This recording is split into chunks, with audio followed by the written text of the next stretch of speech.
Okay, dito naman sa estimating fractions, ang ginagawa natin dito, from the word estimating, we have close to 0, close to 1/2, and close to 1. So makikita natin dito, we have 1/10, 2/10, 3/10, 4/10, nandito yan sa ating number line. Na makikita natin, which is what fractions is close to 0, 1/2, or 1. So, as you can see naman, pag sinabi po kasi na 1/4, which is ano ba yung 1/4 ng kalahati? Ano ba yung kalahati ng 1/2? Ito 1/4 po yun. Ito po yan, nandito po yung party po yan dito. Which is 0 to 1/2 po, we have 5 stages. We have 1, 2, 3, 4, and 5.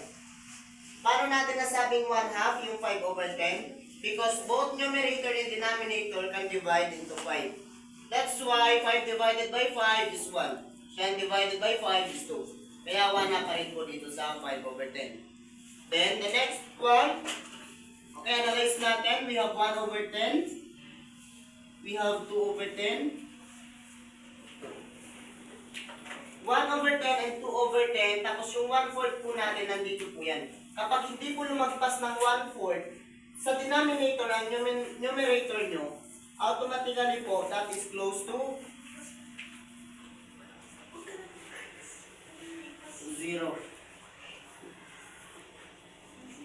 Tapos makikita nyo naman, kapag lumampas na siya ng 1/4, which is 3/10, 4/10, 5/10, 6/10, and 7/10, yan po naman, eto, 3/10 to 7/10, 3/10, 4/10, 5/10, 6/10, and 7/10, that is close to 1/2.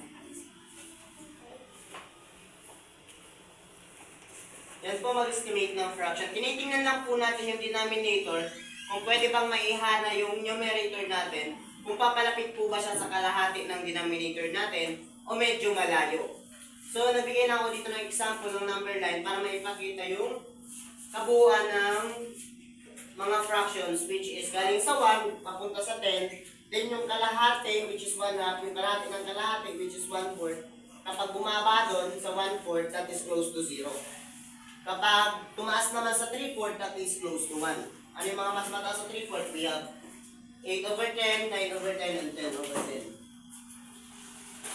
8/10, 9/10, and 10/10. Close to 1. Ganyan lang naman sa estimating fractions. Okay, let's say we have 2/5. This is close to what, Alfred? 2/5, close to what? 2/5. Close to 1. Close to 1 daw yung 2/5. So, this is not close to 1. Dahil pag ginawan po natin ng number line, we have 1, 2, 3, 4, and 5. Dahil 5 po sila. Denominator natin is 5. And we have 2. We have 1, 2, 3, 4, and 5. So, nasaan yung 2 banda? So, nandito yung ating 1/2. Kalagitnaan. Nakukuha. Nandyan yung 1/2 natin. Therefore, mas malapit po siya sa 1/2. This is close to 1/2.